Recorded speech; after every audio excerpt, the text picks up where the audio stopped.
good afternoon, wherever you are. We are going to have a look at the Weimar Republic today, which is basically Germany, 1919 to 1932.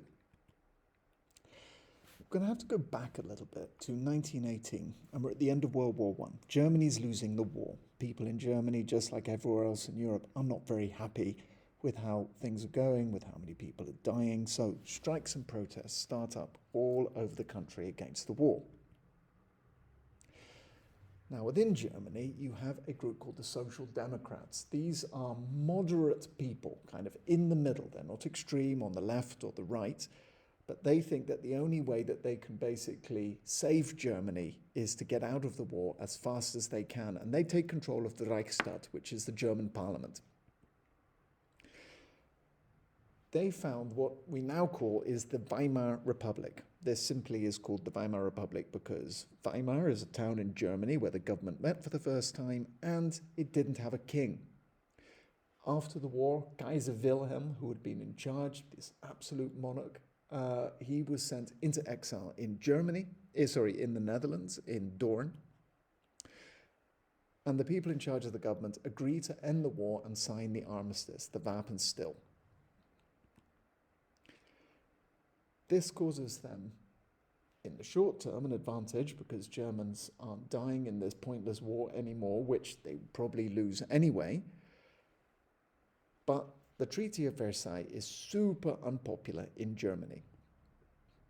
Let's remind ourselves of what the terms of conditions are. One, the treaty said the war was 100% Germany's fault, which we all know it wasn't.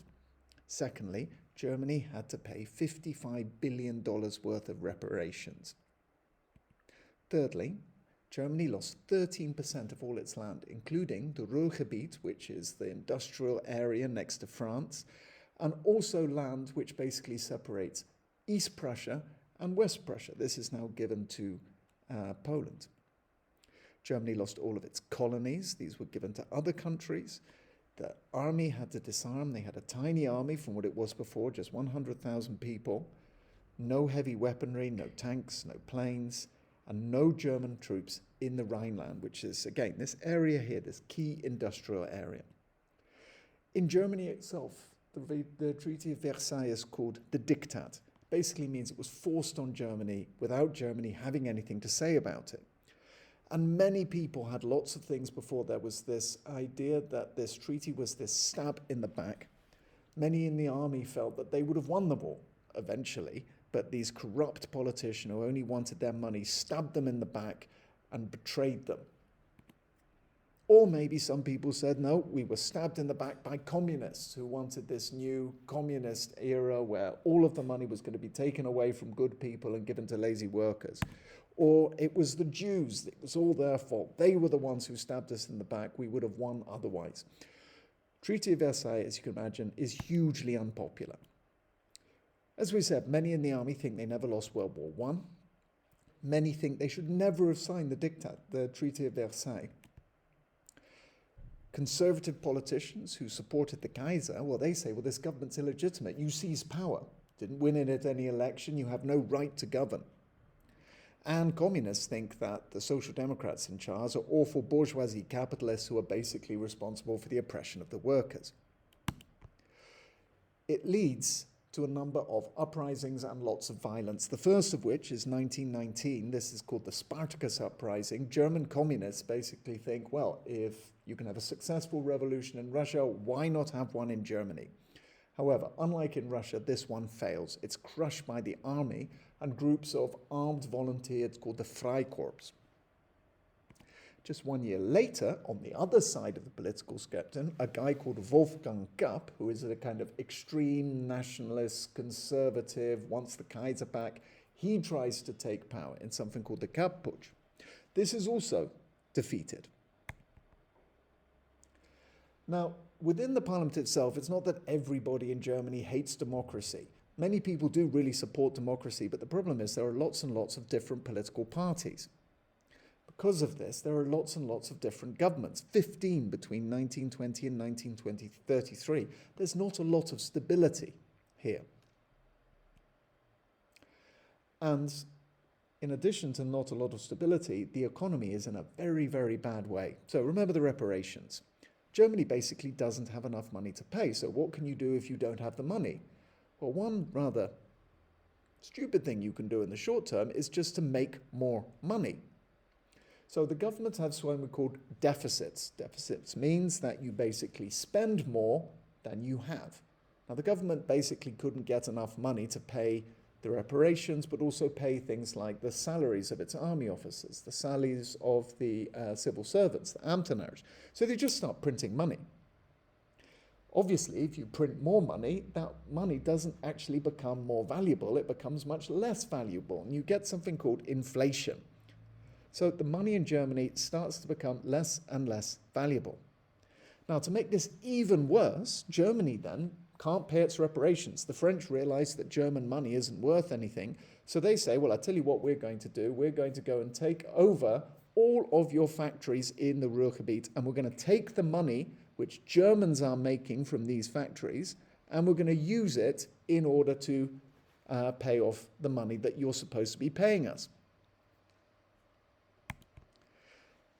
Hugely unpopular in Germany, as you can imagine, and it basically just leads to much more economic crisis. If all of your factories, the most valuable industrial part of your country, if that part of your country is now under foreign occupation, all the money is going somewhere else. There's even less money in Germany.